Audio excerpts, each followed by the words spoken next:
I think what you and Paige explained is exactly what men need to hear, because I think men are facing this on their own, and since they're not talking to each other, they're internalizing and saying, "Is it just me?" Did you push record?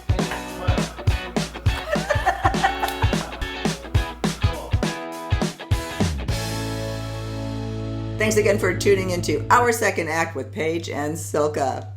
For your second act of life. Here we are again, Silka with Robert, enjoying every moment. Hi, Robert. Thanks so much for staying with us. My pleasure, ladies. I really enjoy it. Yeah. Well, we will link to our previous segments with Robert. Robert is the author of The Guy's Guide to Love, also the radio host and blogger. We will, link to all of his information. We were just talking off camera after our last interview about relationships and emotional availability, et cetera, et cetera. And a really important topic came up, and that is as Robert called it, the elephant in the room, sex. Right. And we talk about that all the time. And how that affects our relationships, especially after 50. Robert, I'm just going to let you, this was your idea. What were you thinking when that popped in your head? The elephant in the room, how metaphorical, but it's true, because we can talk about heart space and a lot of other things that are so important: emotional intelligence, emotional availability, and they're critical for relationship success. But there's another aspect, and particularly for men, it's sex. And I think if you talk to a couple and you say, if the woman says, there's some problems with the relationship, my first question would be, how's your sex life? And if there's issues there, it's gonna roll into all the other areas. And that's because men are sexually driven. They expect, and this may be a mistake, that the sex life and the pizzazz and the high heels and the show is going to continue when not only when you get married, but when you have kids and stuff. And things obviously have to evolve and change. And there has to be some type of comfort level there. You can't, you don't want to be objectifying your partner when, you're 20 years into marriage or something. But you do want to have that same buzz, that same vibe that you did when you got married. And I think it's important to men. They really want to get it. And I don't know if it's the same I think it's the same for a lot of women, but I think it's not the same for a lot of women. And I think it can become an issue. And I think I just want to put it out there as something to get the female perspective, as well as I'm just saying from kind of guys' perspective. We're sexually oriented, and it is important. It's as important as your issues about communication and emotional intelligence. Guys are like, what about the sex? And we can't just push it aside and say, well, that's different now. There's got to be an answer, because you don't want the guys looking elsewhere just to get laid. Yeah. No, let me jump in on this, because that particularly speaks to me, because I was in a 25-year marriage, the last 10 years of which were sexless. And I think what maybe men need to understand and women need to understand, at least from my perspective, well, one, of course, the whole menopause thing, and but that's a whole other discussion. But just since we're talking about emotions on these segments, is that we look. Sex means something different to women than it does to men, and there's it's affection, there's a connection, there's an emotional connection, and when we don't get what we want from that connection, we start becoming resentful, and we don't want to have sex. Mm-hmm. Go ahead, Paige. I just want to tack on to that for you, Silka, is that as your bodies as a man is driven for this sex in a different way to connect with us, our bodies are driven emotionally. So when we don't get the emotional component, our bodies our vagina's not wanting it. That's the bottom line. And another component too, there's a lot of different things. So if I could just say a few of them, and then kind of roll from there. We already know the emotional component. There's also how much do men help around the house? How much are men a partner with a woman? Because if a woman's doing everything, resentment builds for that too, and then he wants sex on top of it, but yet you're not being present in every other area of our lives. That's another thing. Third thing is the hormonal factor. Whether you've just had a baby, whether you're perimenopause or menopause, women, I believe, for decades have been extremely patient and more tolerant than men. So then when a man comes in and says, well, we're not getting this, a woman's like, are you effing kidding me? I've had to deal with this, and this, and then you haven't stepped up to be a partner, and then you want this. And then the last component that comes up for me is trauma. There is the statistics of how many women and men is not as reported, but I believe that's changing. But the statistics of sexual abuse, of rape, of assault on a woman, and the safety plays a huge part in relationships with a man. And then you put all of those components together and you have a perfect storm as to why there is this elephant in the room and why sex is not happening. So I'll just pause there. Well, I want to add to that. I'd like to add to that Robert is absolutely right. Because after I left my marriage and rediscovered sexuality, sensuality, and all that, I know how wonderful sex can be after 50, how important it is to me now. And that when I was telling myself I was in a separate bedroom, that's okay, nothing's wrong. The question of looking, when something doesn't feel right, how is your sex life? Dead spot on, Robert. Spot on. Because you can't.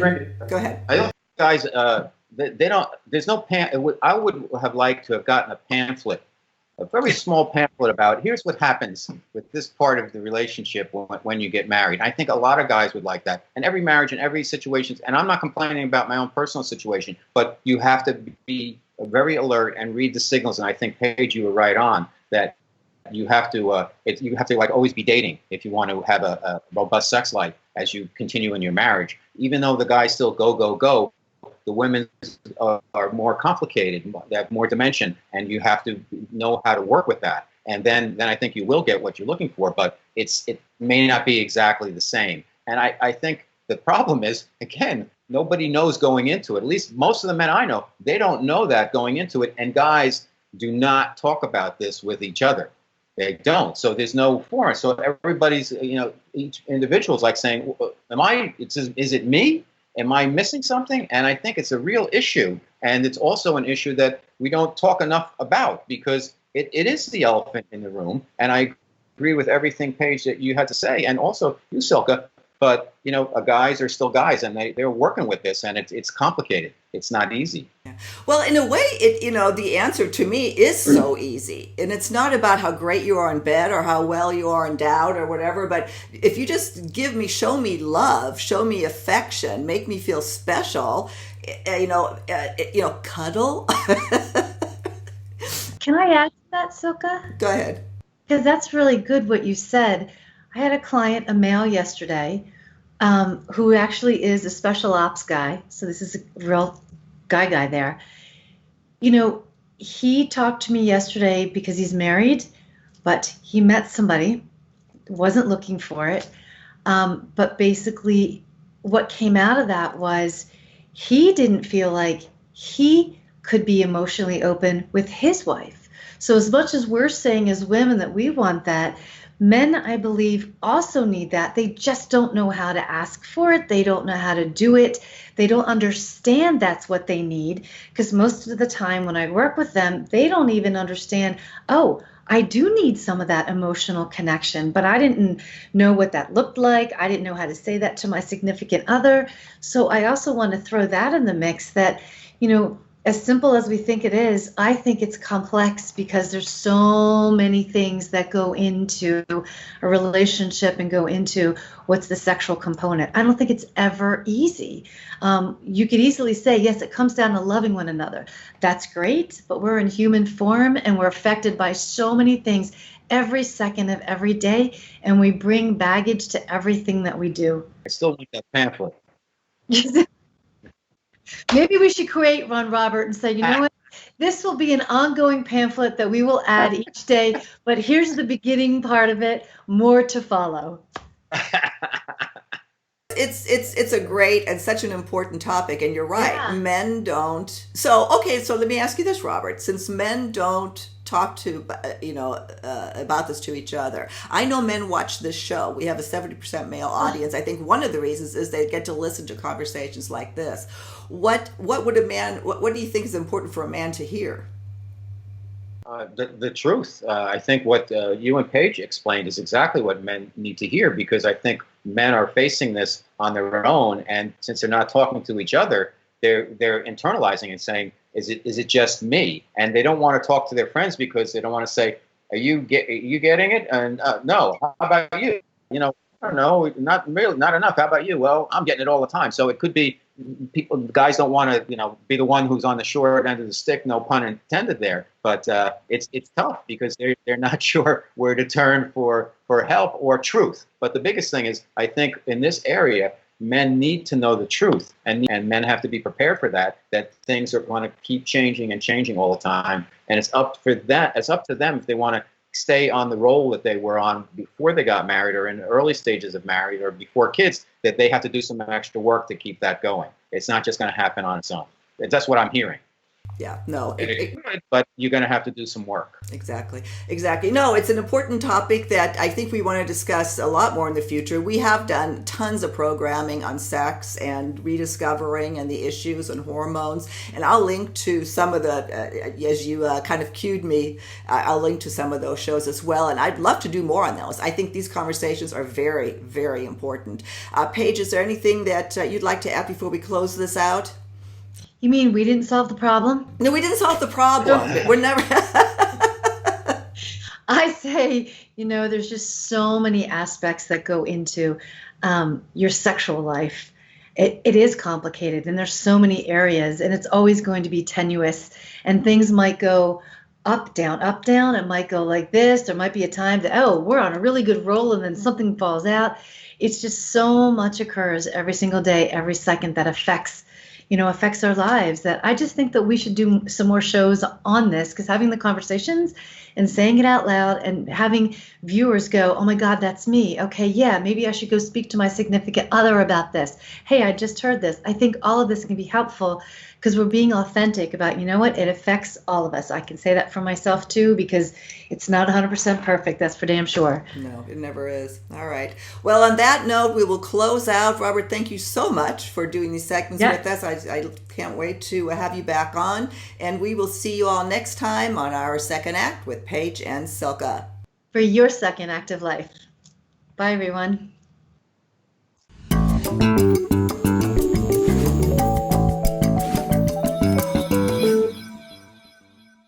If you haven't already done so, please be sure to subscribe to our channel. The button is right over here. Just click on through to YouTube, and when you see that little bell next to the subscribe button, hit that too. You'll be notified every time we post a new video. See you next time.